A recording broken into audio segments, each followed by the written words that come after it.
যক্ষা রোগের নামটা তোমরা নিশ্চয়ই শুনেছ। কাশি আর তার সাথে রক্তক্ষরণ, কখনো হয়তো কারোর হয়েছে এটা দেখেও থাকবে। আজকে আমরা এই রোগের সম্পর্কেই জানব। 2008 সালে প্রত্নতত্ত্ববিদরা প্রায় 7,000 বছর পুরানো দুটো কঙ্কাল খুঁজে পেয়েছিলেন, যাদের হাড়ে আসলে ছিল একটা ব্যাকটেরিয়া।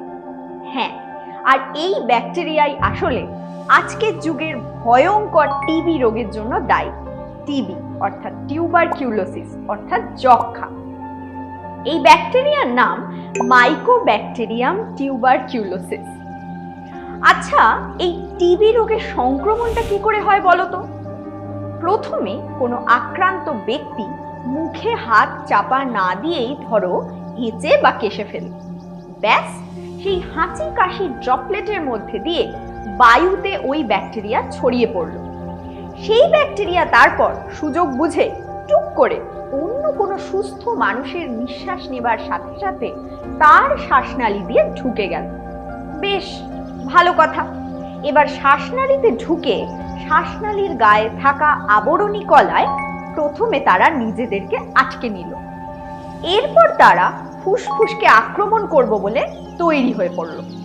ফুসফুসের একদম ভেতরের দিকে অ্যালভিওলাইগুলোকে তারা আক্রমণ করে বলেই তখন অ্যালভিওলাইগুলো আর ভালোভাবে কাজ করতে পারে না। ওদের চারপাশে মিউকাস জমে যায়।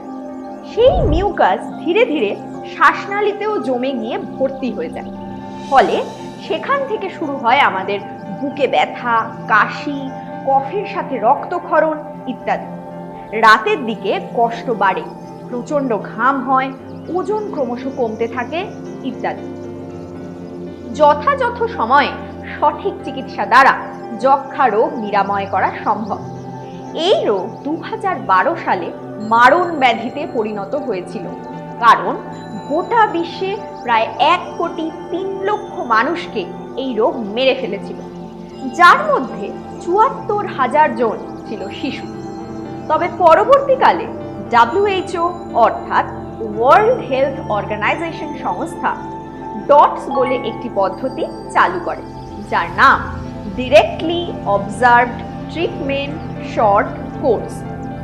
এই পদ্ধতিতে 5টি ধাপ রয়েছে, যার মধ্যে রয়েছে রোগী চিহ্নিতকরণ, রোগ শনাক্তকরণ, রোগীর সুচিকিৎসার ব্যবস্থা করা, রোগীর কাছে সঠিক সময়ে ওষুধ পৌঁছানো এবং ওষুধ নেওয়ার পর রোগীর উন্নতির দিকে খেয়াল রাখা। এই পদ্ধতিতে প্রায় 22 লক্ষ মানুষকে বাঁচানো সম্ভব হয়েছে। আজকের ভিডিও এখানেই শেষ করছি। পরের ভিডিওতে নতুন কোনো একটা রোগ ব্যাধির কথা বলতে চলে আসবো আবার।